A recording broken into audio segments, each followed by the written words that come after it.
اعوذ باللہ من الشیطان الرجیم بسم اللہ الرحمن الرحیم۔ سورہ مومن۔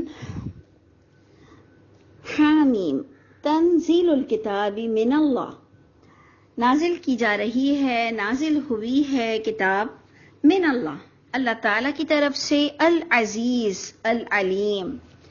یہ وہ ذات ہے جو تمام طور پر غلبہ رکھتے ہیں، اللہ تعالیٰ العلیم، اللہ تعالیٰ علم رکھنے والے۔ اللہ کی طرف سے کتاب نازل ہوئی ہے، کسی انسان کا عمل دخل اس کے نزول میں نہیں ہے۔ یہ بار بار اس بات کی اللہ تعالیٰ تاکید کرتے ہیں کہ یہ کس طرح سے اللہ نے پچھلی کتابوں کو تصدیق کرتے ہوئے ہر نئے رسول پر پچھلی تمام باتوں کے ساتھ کہ کوئی بات کانٹرڈکٹ نہ ہو، اور اپنے نبیوں کو سلیکٹ کر کر ان پر وحی کی، اور ہم جیسے لوگوں کو اس وحی کو پھیلانے کی بھی ذمہ داری دی۔ لیکن اللہ نے ہر دور میں ایک سلیکٹ کیا بندہ جسے ہم نبی کہتے ہیں، اور اس پر اللہ نے اپنی پچھلی کتاب سے مطابقت رکھتے ہوئے اگلی باتوں میں جو اختلافات ہو گئے تھے دور میں، جو بھی ہر دور میں اختلافات پائے جاتے تھے، اس کو نئی کتاب میں سارٹ آؤٹ کر دیا جاتا تھا۔ اب دیکھیں وہ جو عزیز علیم ذات ہے نا، اس پر اللہ تعالیٰ اور بھی آپ کو بتا رہے ہیں کہ وہ علیم ذات میں اور کیا کیا خوبیاں ہیں، کہ وہ غافر ذنب بھی ہے، یعنی غافر مغفرت فرماتا ہے ذنب گناہوں کی لیکن اصول کے مطابق۔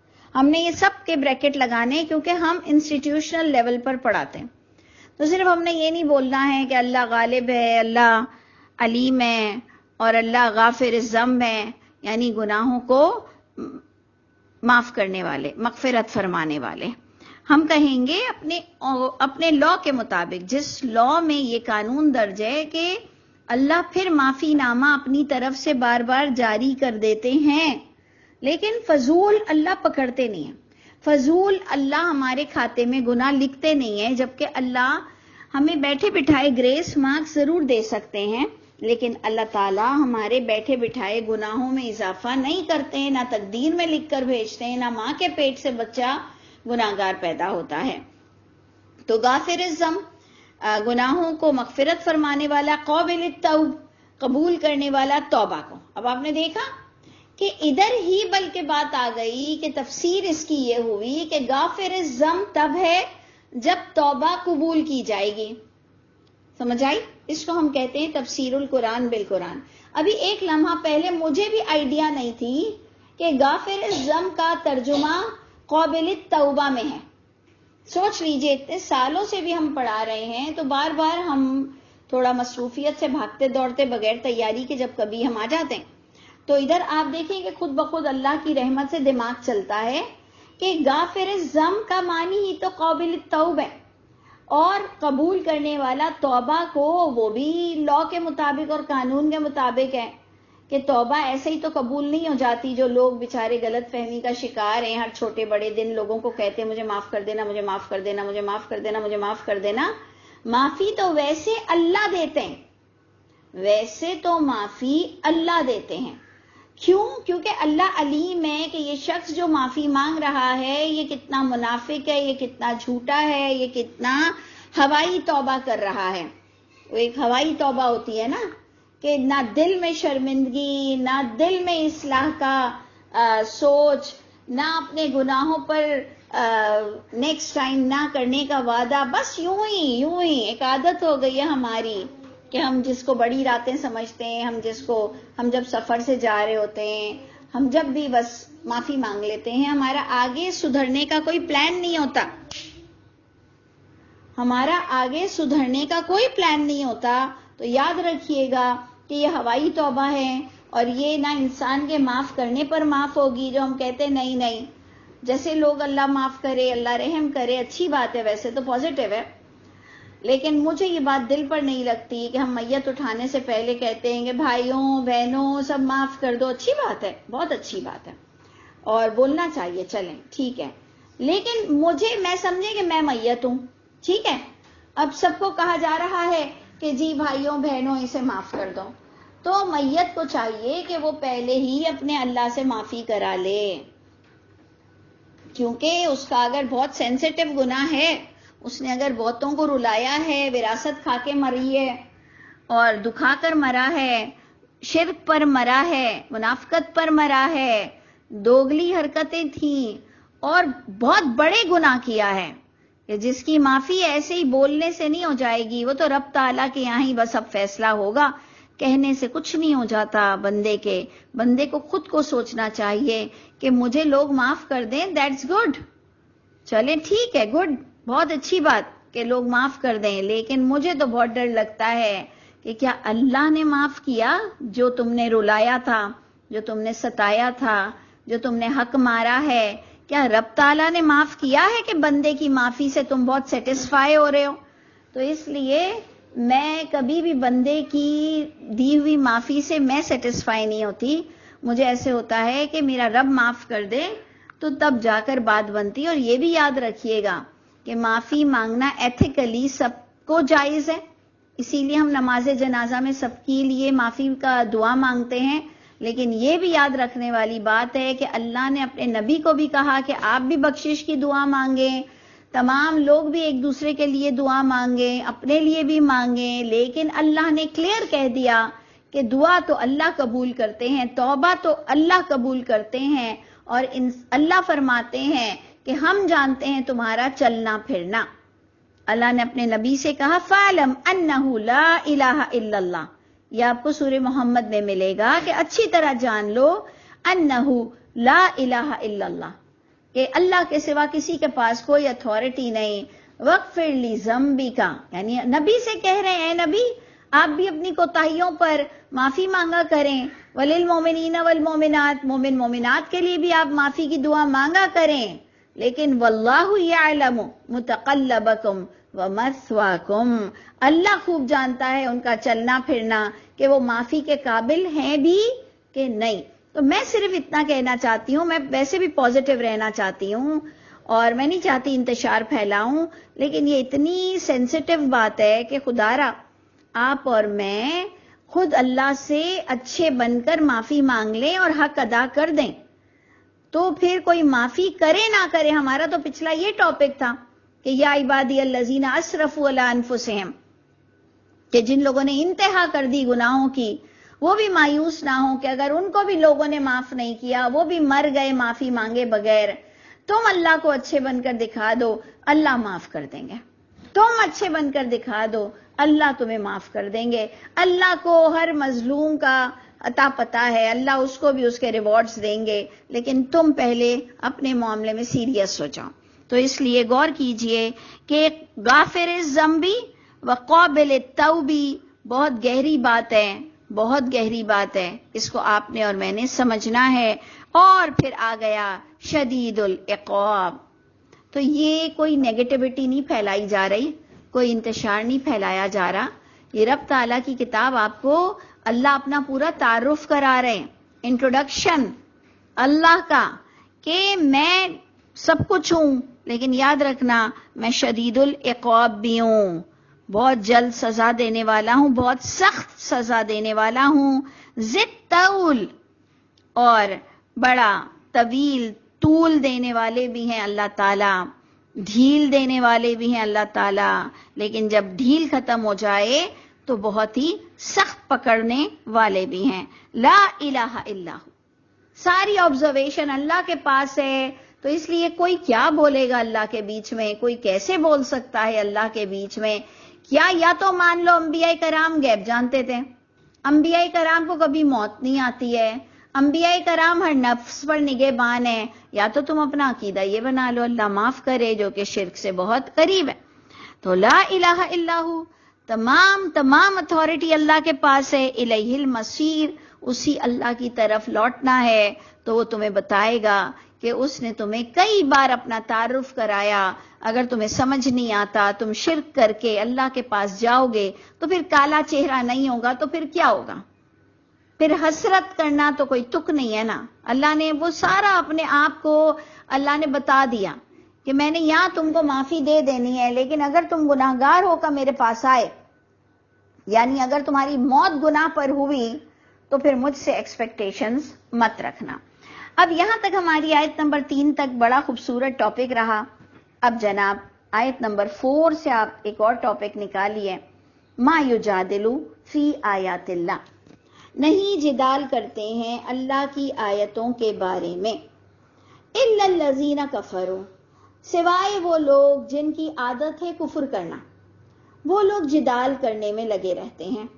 پوائنٹ ٹو بی نوٹڈ، کفر کرنے والا کہ بھائی اوتھینٹک بات سے چلو ڈسکس کر لو، لڑتے کیوں؟ کہ اللہ کی کتاب اگر کچھ بول رہی ہے اور وہ تمہاری نام نہاد روایتوں سے ٹکراتی ہے، تمہارے باپ داداؤں کی باتوں سے ٹکراتی ہے، تو لڑنے کیوں بیٹھ جاتے ہو؟ آپ کے پاس اور میرے پاس تو اسپیس ہونی چاہیے اللہ کی کتاب کے بارے میں کہ جی سپریم اتھارٹی اور پکی بات تو اللہ کی بات ہے۔ نماز میں بھی ہم یہ پڑھ کے پروف کر رہے ہیں، میں نے کل بھی یہی کہا، حدیث قدسی نماز میں کیوں نہیں پڑھتے ہو؟ تمہاری دوسری صحیح حدیثیں بقول آپ کے وہ نمازوں میں کیوں نہیں پڑھتے ہو؟ کیونکہ آپ کو پتا ہے کہ نماز میں الہامی کتاب پڑھی جاتی ہے، تو پھر الہامی کتاب ہی سے آپ کا حساب کتاب ہونا ہے۔ تو جدال نہیں کرتے ہیں کس بارے میں؟ آیات اللہ کے بارے میں، ما یجادلو فی آیات اللہ، ان آیتوں میں جھگڑے ڈالنے والے۔ اور دیکھیں پھر بری بات تو لگ رہی ہے لیکن کیا کروں کہ کوئی عام پبلک کا کام نہیں ہے آیت میں جدال کرنا، سچ بتا رہی ہوں۔ یہ عالم ہی جدال کر سکتا ہے، جو پڑھا لکھا اپنے آپ میں بڑا ہماری طرح نو نا کہ ہاں بھائی ہم قرآن پڑھانے والے، ہم درس دینے والے، ہمارے انسٹیٹیوٹ، ہمارا اتنے سالوں سے واقفیت ہے، یہی جدال کر سکتا ہے۔ عام پبلک بیچارہ تو ویسے ہی کنفیوز ہے، وہ تھوڑی کسی کے منہ لگتا ہے آیتوں کے بارے میں، وہ تو کنفیوز رہتا ہے۔ اچھا آیتوں میں یہ لکھا ہے، اچھا اللہ نے یہ بھی کہا ہے، اچھا رسول نے جو کہا ہے اس کی تائید قرآن نے کی ہے۔ وہ تو ایسے ہی بابلوں کی طرح ہم کنفیوز رہتے ہیں۔ تو یہ جدال کون کر سکتا ہے؟ جو اپنے آپ کو بہت قرآن والا بولے گا، جو اپنے آپ کو بڑا دیندار بولے گا۔ لیکن اللہ کہہ رہے ہیں یہ جدال کرنے والا ایکچولی کفر کرنے والا ہے، جس کو اللہ کی باتوں میں کوئی اختلافات آ جائیں، اللہ کی بات آ جائے تو اختلافات تو ختم ہو جاتے ہیں۔ لیکن اللہ نے فرمایا بغیم بینہم، یہ آنسر اللہ نے قرآن سے دیا، کیونکہ مجھے بھی یقین نہیں آتا تھا، کیونکہ میں بڑی پازیٹیو تھی قرآن پڑھانے والوں کے بارے میں کہ بھئی ہم ان کے لیے سوچ ہی نہیں سکتے ہیں کہ وہ ایکٹنگ کرتے ہوں گے۔ جو قرآن پڑھاتا ہو اس کے لیے آپ کیسے سوچ سکتے ہیں کہ وہ ایکٹنگ کرتا ہے اور وہ منافق ہے، اور وہ اس کا جو مینٹل لیول ہے، اس کا جو ایک طریقہ کار ہے قرآن پڑھنے کا، وہی رانگ ہے۔ ہم یہ سوچ ہی نہیں سکتے کہ ان کے پورے سلیبس بہت حد تک رانگ ہیں، ہم یہ سوچ ہی نہیں سکتے۔ لیکن پتہ یہ چلا کہ بغیم بینہم، یہ بہت بڑی چیز ہے کہ علم آنے کے بعد جب انسان اس کو قبول نہیں کرتا تو اللہ نے اس کا آنسر دیا آپس کی صرف ضد کی وجہ سے، تمہاری صرف ضد کی وجہ سے۔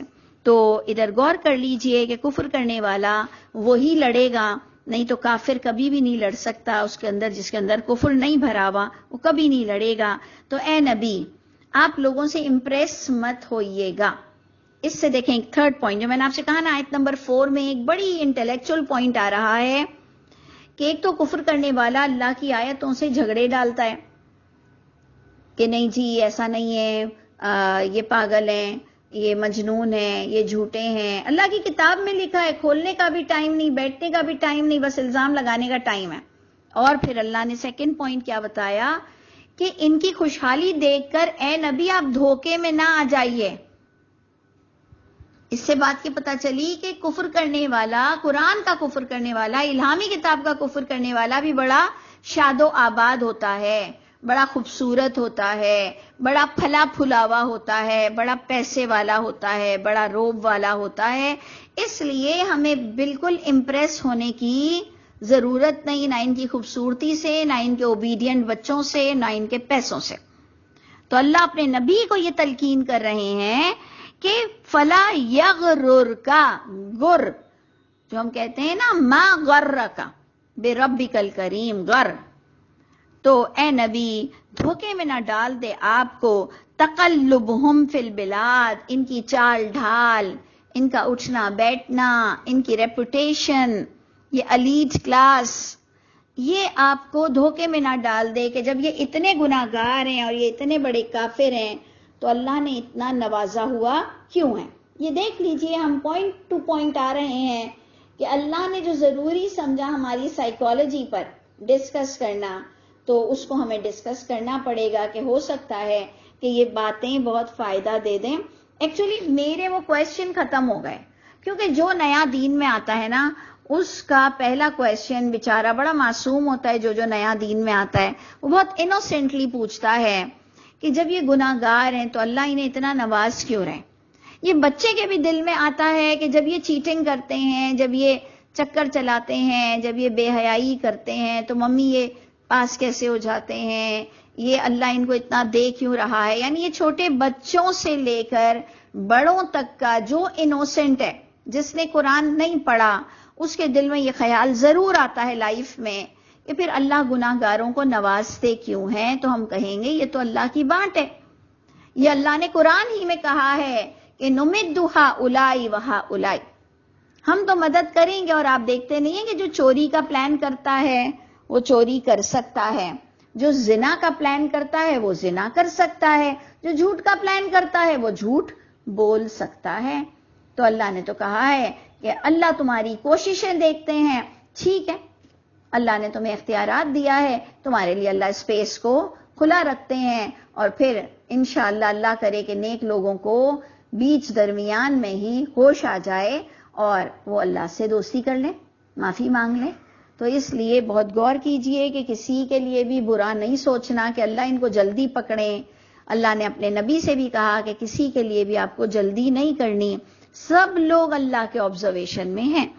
تو ہمیں آج آیت نمبر 4 میں بھی یہ بات ہماری سائیکالوجی پر بہت ہی بہترین اثر انداز ہوگی.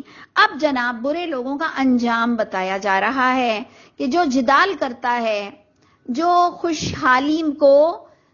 خوشحالی میں غلط فہمی کا شکار ہے, تو اللہ نے پھر ہمیں چونکایا آیت نمبر 5 میں اور کہا کذبت قبلہم قوم نوح, جھٹلایا ان سے پہلے قوم نوح نے بھی, یعنی وہ بھی شاد و آباد تھی. اور احزاب نے بھی جھٹلایا, کئی گروہوں نے جھٹلایا ان کے بعد بھی. وہمت, اور یہاں تک ان کی حرکتیں تھیں برائی کی, اتنے بڑے بڑے کرمنل تھے کہ اللہ نے کہا ہمت, ارادہ کیا, کل امہ, تمام امتوں نے. یعنی اللہ کا انداز دیکھیں کہ اللہ ایک مجموعی طور پہ کہہ رہے ہیں کہ آلموسٹ تمام لوگوں نے یہ حرکت کی ہے, مجرموں نے.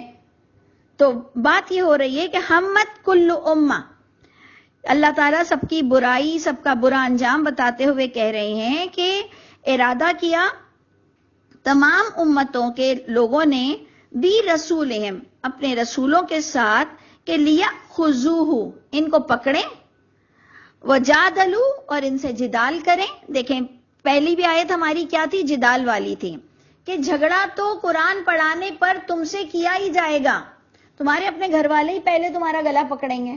کیسی باتیں کرتے ہو, کیسی باتیں سنتے ہو, کبھی میں نے تو نہیں سنا, تمہارے منہ سے سن رہا ہوں. بھائی اب کیا کریں, سن رہے ہو تو تصدیق کر لو نا, صرف ڈانٹنے سے چیخنے سے کچھ نہیں ہوگا.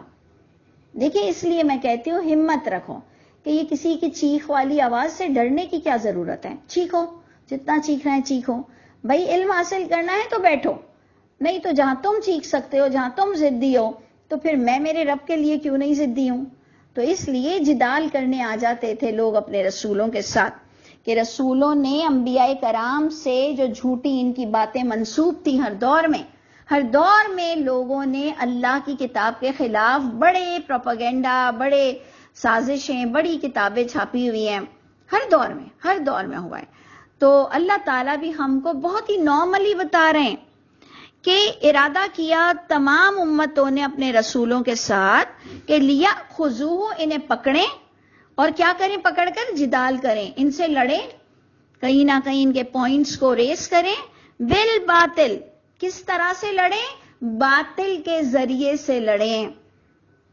ہمارے ساتھ بھی یہ جو ساتھ سے ہم کو ٹوکا جاتا ہے, اچھا تو تم یہ بھی حدیث نہیں مانتی, اچھا تو تم وہ بھی حدیث نہیں مانتی, اچھا تو تم بچے کے کان میں اذان دینے کو بھی نہیں مانتی, اللہ توبہ توبہ, اچھا تو تم عقیقے کو بھی نہیں مانتی, کیا مانوں. جھوٹی حدیث مانوں یا قرآن کی آیت مانوں؟ یہ بتا دو. تو کہا نہیں دین مانو. دین تو پھر اللہ کی کتاب ہے وہ مانو. تو وہ مجھے بتا دو، میری اصلاح کر دو. یعنی اب ہم کو اتنا اچھے طریقے سے لوگوں کو بتانا ہے کہ یہ جی دین میں داخل ہی نہیں ہے. اچھا یہ بھی نہیں مانتے، کافر ہو گئے ہو تم لوگ. اچھا ٹھیک ہے، اللہ تعالیٰ کے گھر فیصلہ ہو جائے گا، کون سا کچھ فرق پڑ جاتا ہے. تو آپ غور کیجئے گا کہ ہر دور میں لوگوں نے اپنے نبیوں کو پکڑا. کس طرح سے پکڑا؟ باطل طریقے سے پکڑا. لیدھدوا بہ الحق، پوائنٹ ٹو بی نوٹڈ، لیدھدوا بہ الحق، تاکہ وہ نیچا دکھائیں، گڈمٹ کریں اس لڑائی کے ساتھ، اس بات کے ساتھ حق کو. نہیں جی تو اتنے لوگ اتنے عالم بول رہے ہیں، سب عیسیٰ کے آنے کے منتظر ہیں، سب مہدی کے آنے کے منتظر ہیں، تم لوگ یہ بھی نہیں مانتے ہو. بھائی منوانے کے لیے اللہ کی کتاب ہے. جتنے تمہارے پاس پوائنٹس ہیں جو تم منوانا چاہتے ہو قرآن سے لے آؤ، تاکہ وہ گڈمٹ کریں. لیدھدوا بہ الحق، وہ گڈمٹ کرنا چاہتے تھے اس کے ساتھ حق کو. ایٹ لاسٹ کیا ہوا؟ اللہ نے ہمیں ڈھارس دے دی. اللہ نے پہلے تو بتایا کہ ہر دور میں جھگڑے تو ہوئے ہیں اور باطل کے ذریعے سے یہ لوگ لڑتے ہیں، حق کے ذریعے سے نہیں لڑتے ہیں. اور ان کا مقصد یہ ہوتا ہے کہ تم ایکسپٹ کر لو اپنے بڑوں کی جھوٹی باتوں کو. لیکن آگے آ کر اللہ نے ہمیں اطمینان یہ دیا کہ فَأَخَذْتُهُمْ، پھر میں نے ان کو آخر کار پکڑ لیا. تو اب آپ کو نہیں دیکھنا کہ وہ کب پکڑے جائیں گے، جو بھی حق کے خلاف ہیں یہ کب پکڑے جائیں گے، کب مریں گے، کب یوں. نہیں، یہ میرا اور آپ کا کام نہیں ہو سکتا، اس سے پہلے میں اور آپ ہی مر جائیں. لیکن اللہ کا وعدہ اپنی جگہ سچا رہے گا کہ باطل پرست کو اللہ پکڑیں گے. آپ اپنی ساری زندگی کام کرو نا، آپ اللہ سے اپنی بہتری مانگو کہ اللہ مجھے بہتر طریقے سے بات کرنا نصیب فرمائیے، اللہ مجھے نبیوں کا طریقہ اور سلیقہ نصیب فرمائیے. اللہ ہم ہی بڑے گناہگار ہیں، لیکن یہ تو ہوتا رہے گا، لوگ جدال کرتے رہیں گے. اللہ ہم بھی کفر میں نہ انوالو ہوں، اللہ ہم ان سے ڈرے نہ. اللہ ہمیں آپ کا احساس اور آپ کے وعدے ہمیشہ ہمیں یاد رہیں. تو یہ وعدہ ہے اللہ کا، اللہ ان کو پکڑیں گے. فَكَيْفَ كَانَ عِقَابِ، اللہ نے ویسے بھی اس وقت پچھلی قوموں کے بارے میں بتایا کہ ہر دور میں لوگوں نے نبیوں کو ستایا، لیکن ایٹ لاسٹ وہ کامیاب نہیں ہو سکے. تو دیکھ لو کہ کیسے ہوئی میری سزا. وَكَذَلِكَ حَقَّتْ كَلِمَتُ رَبِّكَ، اور اللہ کہتے ہیں اسی طرح. نارملی اللہ کہہ رہے ہیں کہ یہ اللہ کی سنت ہے، اسی طرح اللہ نے اسی طرح لازم کر دی بات تیرے رب کی. کفر کرنے والوں پر اللہ کی بات لازم ہوئی. انہم اصحاب النار، یہ اللہ نے ہمیں اسٹیٹمنٹ دے دیا کہ دیکھو تم آگ سے بچ جاؤ، دیکھو تم آگ سے بچ جاؤ. تم لوگوں نے اگر اللہ کی محبت چاہنی ہے تو الہامی کتاب پر آؤ، جھگڑے مت ڈالو. کیونکہ ہم سب بھی تو پہلے اسی کیٹیگری میں تھے نا. ہم سب بھی تو جب بھی سنتے تھے کہ یہ اللہ کی کتاب کے خلاف ہے تو ہم کہتے تھے کہ بھائی ایسے تو کبھی سنا ہی نہیں. پھر آہستہ آہستہ ہمارے اندر بھی اسپیس آیا، ہم ناراض نہیں ہونے لگے. جو ہمارے عقیدے کے خلاف تھا ہم نے ناراض ہونا چھوڑ دیا، ہم نے ان سے تصدیق کی، ہم نے ان کو وقت دیا، ہم نے انہیں اپنے گھر پر بلایا، چائے پلائی. ہم نے کہا نہیں جی اتنا کیوں ناراض ہونا ہے جو ہمارے عقیدے کے خلاف ہوں. تو دیکھ لیجئے کہ اللہ ضرور مدد کریں گے. اللہ نے فرمایا لیکن یاد رکھنا اگر اسی طرح تم نے زندگی گزار دی تو ایک دن تم پر یہ لازم بات آئے گی کہ انہم اصحاب النار، یہ کہ انسان پھر آگ والا ہو جائے گا. ایکچولی آیت نمبر 7 سے اتنا خوبصورت ٹاپک ہے جو میں اکثر شادیوں میں، اپنے فرینڈز میں، اپنے کوئی بھی اچھی پارٹی ہو، چاہے میت کی پارٹی ہو، اس میں یہ آیتیں ضرور پڑھتی ہوں. سورہ مومن کی آیت نمبر 7 میرے لیے بہت بڑا خزانہ ہے. میں انشاءاللہ آپ کو بھی بتاؤں گی کہ میں نے اس میں سے کون سا خزانہ نکالا. اس کے اندر میں نے بیسٹ صدقہ جاریہ نکالا کہ کانسیپٹ کا درست ہونا بیسٹ صدقہ جاریہ ہے. میں نے باقاعدہ اللہ سے دعا کی تھی اللہ مجھے ضرور بتائیے کہ چھوٹے موٹی سب نیکیاں تو ہم کرتے ہیں، نل لگا دیا، چھت بنا دی، کپڑے دلا دیے، کھانا کھلا دیا، قرآن پڑھا دیا، اچھی بات ہے، لیکن اللہ بتائیے کہ وہ کون سا صدقہ جاریہ ہے کہ ایسا کچھ ہو جائے کہ فرشتے ہمارے لیے سدا دعا کریں، کیونکہ فرشتے آپ کے آرڈر کے بغیر تو ہمارے لیے دعا بھی نہیں کر سکتے ہیں۔